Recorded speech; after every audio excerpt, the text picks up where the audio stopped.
pointy end is.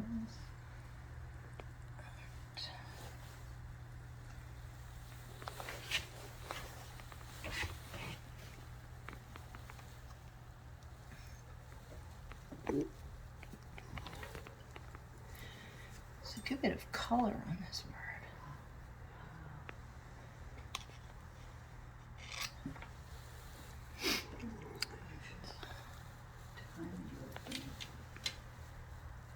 The first thing we do, of course, is see if there's already a band, which there isn't. That's not surprising. Oh my goodness.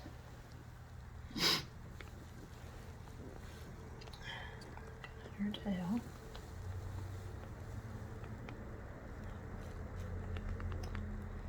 So she is definitely a Rufous Hummingbird. I see a good nipple on her second from the innermost tail feather. So, which means she's a Rufous for sure. Okay. Oh, good. Yeah. Okay. Is this the molting one?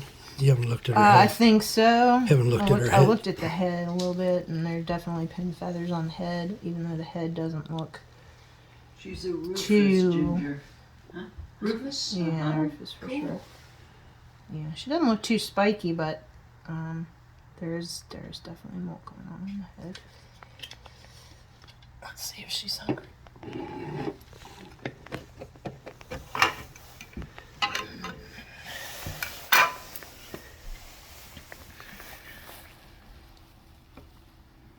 You thirsty?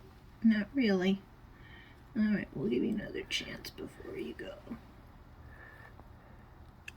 So she's not hungry. So even though she's in the hand, She will. She'll eat. If she's hungry, she'll eat. She's just not hungry. She's been eating since, what, like 6:40 this morning?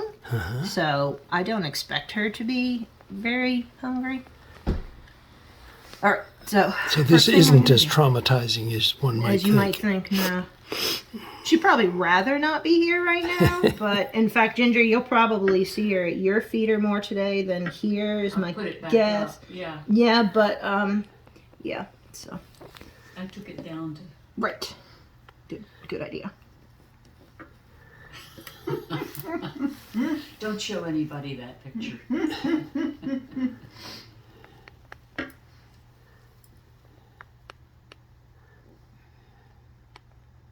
See, I could put her down and put something over this. I just feel like I have more control over her not getting out of this thing if she starts wiggling when I'm holding her that way, as odd as it seems. Okay, so ready to... I'm going to put the band... She's on her back. We hold birds on their backs when we band them because it makes them more calm. It pretty much universally works, except for things like nuthatches that spend their time upside down. It really works, and even for them it helps. They don't wiggle as much.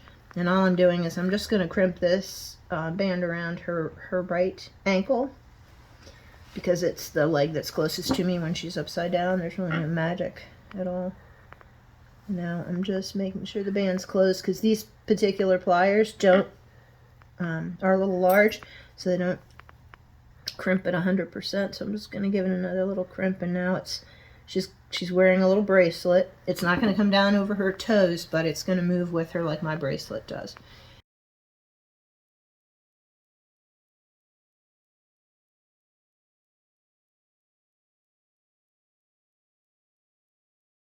And there it goes, and now we know who she is for the rest of her days. There is a chance that one or both of these birds could come back next year, and this is how we'll know who she is. Likewise, we'll know if somebody finds her along the way when she leaves here, whenever that is, which could be any time from today, tomorrow to April. It's very unpredictable, and this way we'll know who she is if somebody finds her elsewhere, or if she decides to winter somewhere else next year and gets relocated, we'll know who she is. Just double check the last number on this band. Did you say you were going to color tag her? I'm going to put, she's going to get a dot of orange paint on her forehead so that we'll know who she is. So she gets jewelry and makeup. I'll take some. Yeah. Okay. 2. Yep. Just make sure I'm saying the right number on this. It's all warm in here. She's probably not been this warm in a long time, if ever. 67, yep. Okay, just double checking that I put the right band on her leg. We always want to make sure the band number is what we think it is. She's got a good bit of rufous on her body, but I still suspect that she is a bird that hatched this summer. Mm-hmm. Quickly. Let's see if I see. Hummingbirds, when they're in the nest and for the first several months of life, have grooving on their bills that are essentially leftover growth marks. They wear smooth within the first 6 months or so. I don't see any grooving on her bill, so I can't be sure how old she is. She could still be a bird that hatched early this season, like in June or July, and her bill's just already worn smooth. So she's one of these birds that, given the month that it is right now, I can't really definitively age her. I'm not confident aging her, but by virtue of the fact that she only has a few feathers in her throat that are tipped in orange, that's what leads me to believe that she is not an older female. Older females will develop a glob of red feathers in the middle of their throat. But there are some females that don't develop a whole lot of red in the throat. That's why, she could be that she is an adult.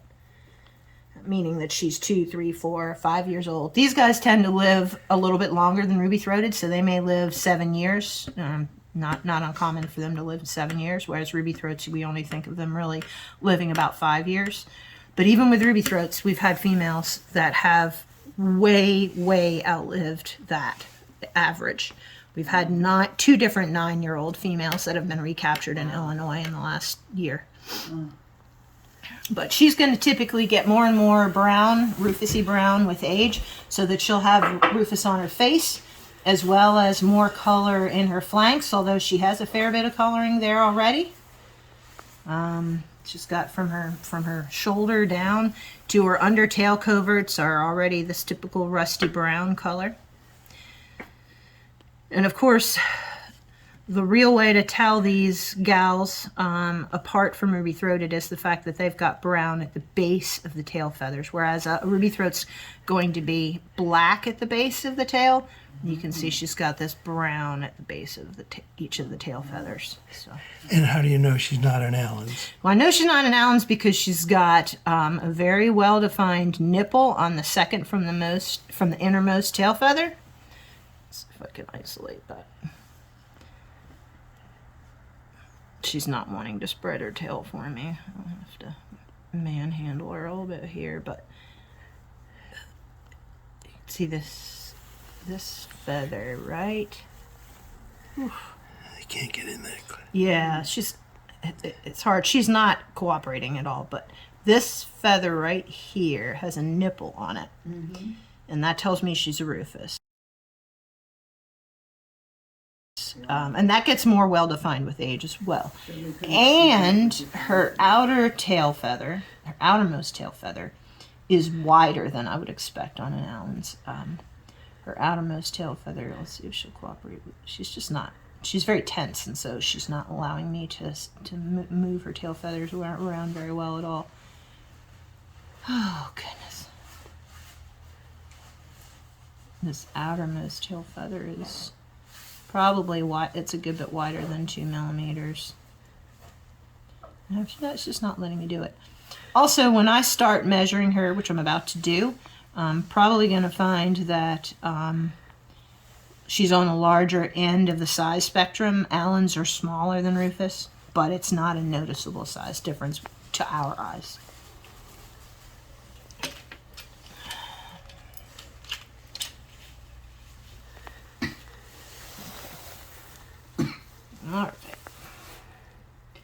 measure her tail. Her tail's going to be on order of 24, 25 millimeters, pretty much the same as a ruby throat.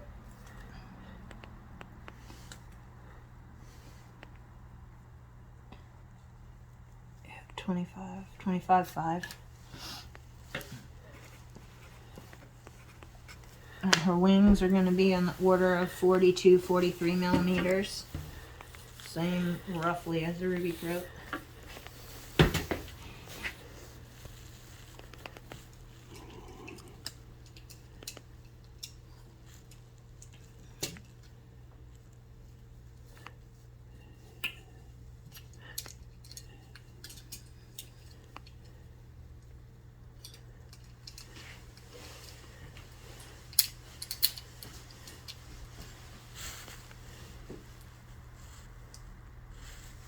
I'm gonna go outside for just a second.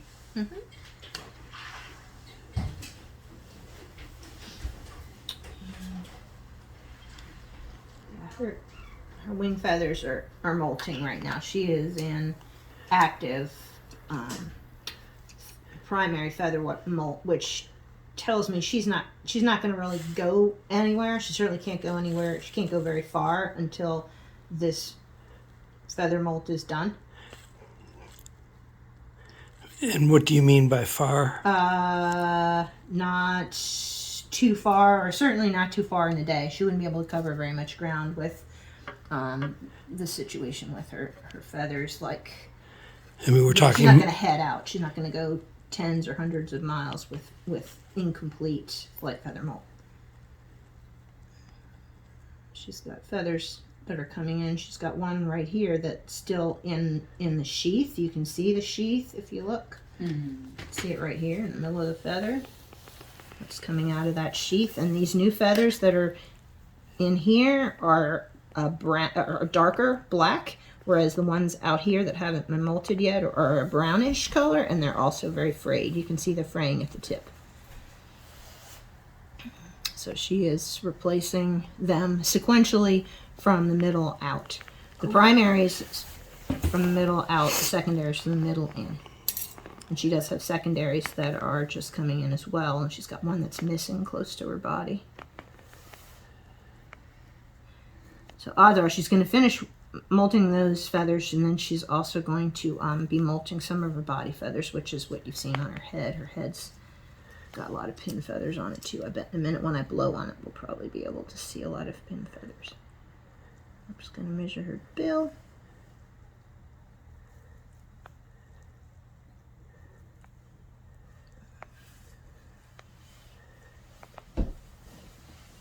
She's got a pretty long bill.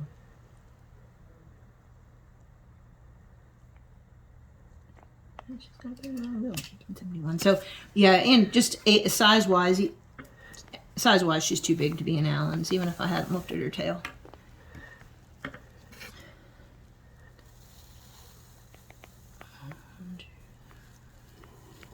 About 7, and then she does not feel fat. I don't expect her to be fat.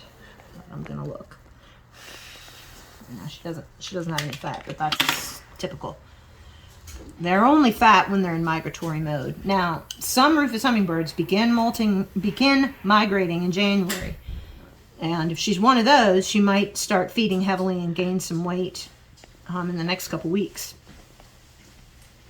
We don't know much about this whole thing, about which ones migrate in January and which ones don't, but some do. And so you can only just wait and see what happens, quite frankly.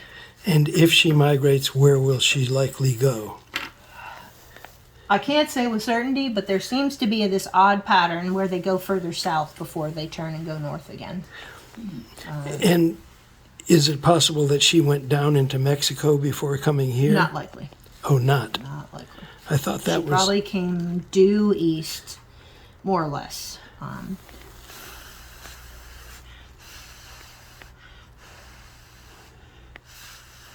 East and south, or south and east. I don't see any molting feathers on her belly. Let's check out this side.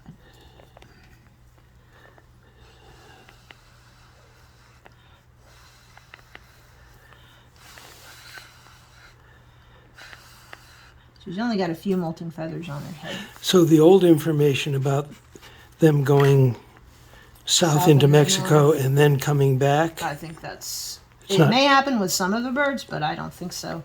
In fact, we documented here in North Carolina. I had a recapture in Morehead City. No, Beaufort. Beaufort, I guess. A hummingbird that had been originally banded in Wisconsin. It had come east and then gone south at some point. I don't know if that was before it crossed the mountains or right after it crossed the mountains. And that's kind of what you'd expect. But we have also had several birds, including the one that came to my yard, the last one I had in my yard, that spent most of the winter in Northern Virginia, and that's where it was banded. And then it came down here sometime in late February or March and spent time with me until into April. And then she headed out to who knows where. okay. So we need to weigh her, and then I'll give her her color mark, take a few more photos, and she'll be on her way. Also give her a chance to eat again. So now we're going to weigh her and see. She's going to weigh somewhere around 3 grams probably. Maybe not quite 3 grams. Earlier in the day they tend to weigh less.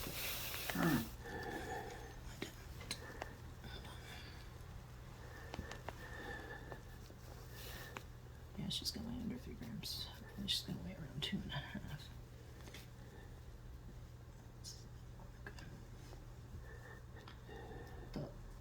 Under 2.5 in the morning. Under 2.5 isn't shocking. Yeah, 2.25, 3. They can, even ruby throats can. Their weight can fluctuate by as much as 0.5 gram during the day, even in the summertime. It's not at all unusual. Which is 20% of their body weight. Yeah. They eat a lot, and the carbs help them gain weight quickly, but they're going to be feeding on mainly insects, which that protein load will kick things up. And today it's going to be warm enough. Even though it's cooler, it's still warm enough. She knows where the bugs are. Obviously, she and Ruby Crown Kinglet on the same page, going into these evergreens and around where it's a little bit more moist and feeding. So by tonight, she probably will weigh over 2.5 grams when she goes to What roost. kind of little insects? Anything they can catch. Everything from flies, mites, spiders, midges, anything that fits down the hatch. Oh, look at you using a longleaf pine. Yeah, it's the right size, and it's also free. Oh, cool. Now someone sees this bird in the field and they think, so it's hummingbird With with an orange dot, and that will be good, especially if they let us know that they've seen it. I've had birds specifically because of their color mark recited by people and gotten good information. And how long before that wears off or It molts? may wear off pretty quickly. Unfortunately, it does not stay on as long as I would like. Just by friction of the air moving over her head, it'll probably wear off, and it could wear off as early as 4 to 6 weeks. Mm-hmm. I would like it to stay on all season, but it may not.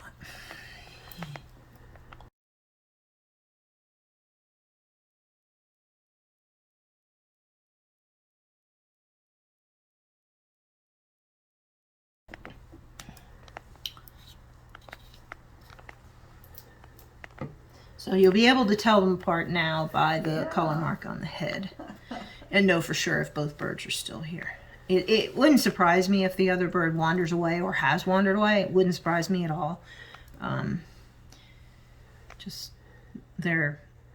We've got somebody up in North Raleigh who's had a hummingbird for about 4 or 5 days, and now it's wandered off. But she lives in an area that's notorious for hummingbirds wandering around up near Falls Lake. So it upsets her, but it doesn't surprise me in the least. Is it accepting the sugar water? No, not at all interested. So I'd say when we let her go here in a minute, you could go put your feeder. Oh, now she is. You go put your feeder up, Ginger.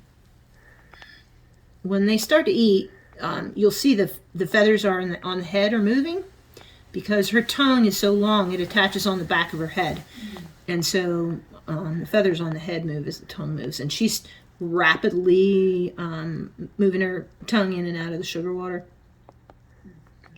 She's not sucking, she's actually licking at it, kind of the way a cat would lick at water. She's drawing it up through capillary action into her crop. Just let her eat as long as she wants to eat. But she's good and healthy. Doing well here. So.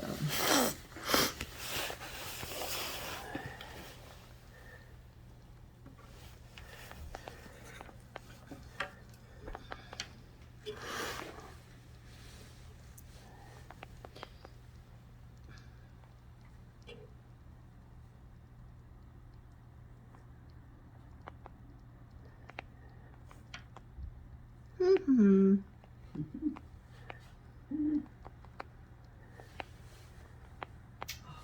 Smart.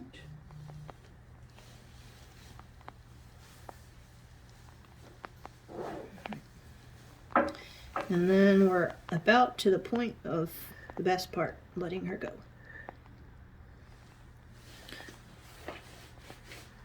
Oh my goodness. Okay, you done? Summer, when people ask me, oh, I think I have a Rufous because I'm seeing color, I'll ask, well, do you see Rufous in the tail? Is there any color in the tail? And there won't be color in the tail. Mm-hmm. We do have some Rufous that returned to North Carolina in August. In fact, late July, we've had adult males in the mountains. Mm-hmm. So they definitely can and do overlap, for sure. Although the bulk of them don't seem to show up until October. We do have some, and like the returning female at Riverbend and Hickory was back this year by the third week of August again. She was there third week of August last year too. I think she came back by, I think, a day earlier this year than last year. They were watching for her, so. Now, when they go east, is it a purposeful migration? We think so. We think so. We think it's just, with these Rufous, there's a population that does winter and has wintered in the southeast. It's just we didn't realize it until relatively recently. Oh, there you go. Oh, I heard it.